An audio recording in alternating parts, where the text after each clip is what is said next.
Chapter 3. Joel watched Tony yelling and flailing his arms as he ran down the steep hill to the river. He shook his head. That patch of shiny green leaves halfway down that Tony was romping through was probably poison ivy. He glanced over at his bike. Tony hadn't even bothered to hide it in the weeds along the side of the road. Joel propped Tony's old bike against the railing and wheeled his own off the bridge, laying it gently in the weeds beneath the structure. He considered for a moment leaving Tony's bike right where Tony had left his, out in the open where anybody could steal it. He didn't, though. If Tony's bike got stolen, he might never get another.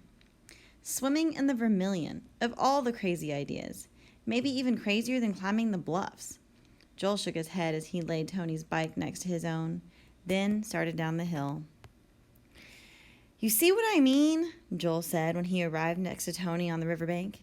"It's really dirty, and the worst of the stuff, chemicals and sewage, you can't even see."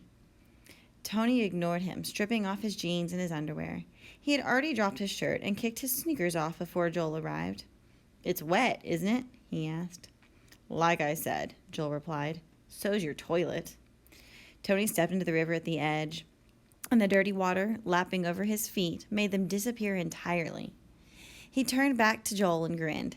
"Not enough water in my toilet. I tried it once to see." "You would," Joel replied. He wanted to sound grumpy, but he could feel the answering smile breaking through. "You coming in?" Tony called back when the water swirled around his knees. "I'm waiting for you to drown," Joel answered. "I just want to see it so I can tell your folks." "Keep them from worrying," Tony tossed back. "Yeah, keep your mom from waiting for supper," Joel replied. They both laughed then, and when the laughter had faded, Tony said, "Well, are you coming in, or are you just going to stand there and gawk?" "Who's gawking?" Joel pushed one sneaker off with the toe of the other. "You're nothing to look at." The water was just right, cool enough to raise goose flesh at first, but not cold enough to be numbing. The flow past Joel's legs felt like a refreshing massage. He hadn't realized, though, that the current was so strong. It seemed as though the water were barely moving when he looked down from the bridge. "Watch out for the current," he called to Tony, standing several feet upriver from him. "Ah!" Tony cried, grasping himself by the throat with both hands. "The current! It's got me! It's going to suck me under! It's gonna swallow me up!" He toppled over backwards, howling. His head disappeared beneath the foaming water he churned up. Joel stood where he was, waiting. When Tony stood up, he was a prehistoric monster emerging from a swamp. Joel could tell that's what he was by the way he stood. Water streaming down his face, arms hanging low, head hunched forward. "Come on," Joel said. "If we're going to swim, let's go back to the pool. It'll be better there." Tony straightened up. "Why? This is fun." "But there's a sliding board at the pool, and there's other kids, too." "Who needs a sliding board or other kids?" Tony replied. "Besides, I'm swimming now." And he plunged into the water face first this time, but thrashing just as much as before. "Doesn't look like he even knows how," Joel muttered to himself. But then he wiped away the idea. It seemed disloyal. Tony went to the pool with him now and then, and he did the same things everybody else did. They spent most of their time going down the slide into the shallow water or splashing one another.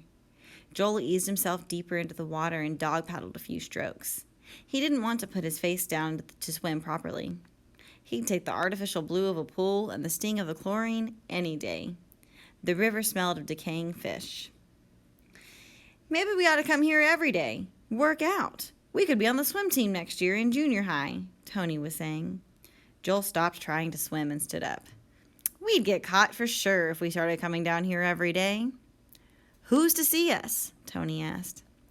"I don't know, but somebody would. Somebody driving over the bridge, probably." Joel looked up toward the highway bridge, but there were no cars in sight. Tony shook his head. "Sometimes, Bates, you sound just like your old man." Joel could feel the heat flooding his face. "What's wrong with that?" "Be careful in that tree, son," Tony mimicked. "You might get hurt. Watch Bobby when he crosses the street. Those drivers never pay any." Joel had been moving closer to Tony as he spoke, and now he gave him a hard shove. Tony was expecting it, though. He didn't even step backwards. he countered with a push of his own.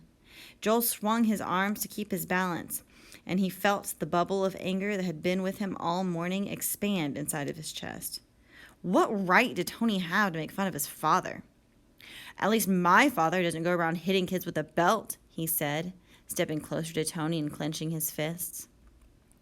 Tony went white around the mouth, and Joel was instantly sorry that he had picked on Tony's father. He didn't know that Mr. Zabriskie had ever really hit Tony with a belt anyway. He had only seen him take off after Tony once, snaking the belt through his loops with one hand and holding his pants up with the other. Actually, Joel had thought it was kind of funny at the time, in a scary sort of way. Tony took a wide swing at the side of Joel's head. Joel ducked it easily. Tony was bigger and heavier than he was, but he was slower too. For a moment they stood glowering at one another, breathing hard, their fists raised. Then Tony turned and began to slog through the water toward the riverbank. "Where are you going?" Joel asked. "To Starved Rock," came the reply. "I'm going to climb the bluffs. By myself." Joel's heart sank.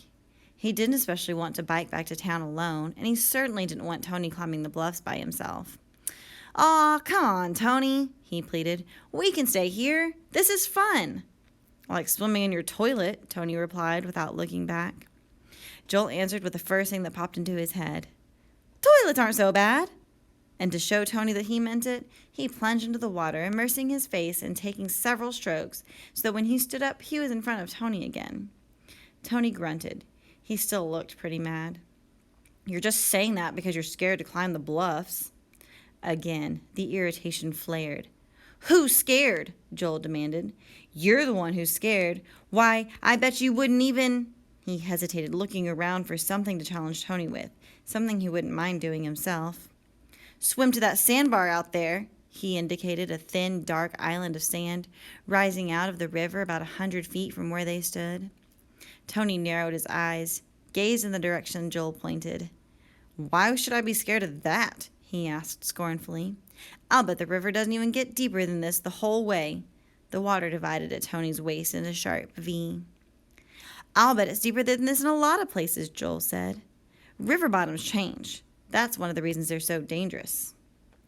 "I wouldn't be scared if it was 10 foot deep." Joel stepped closer. "You willing to swim it then?" Tony's chin shot up. "Sure, unless you're too chicken to swim it too." "We'll see who's chicken," Joel said.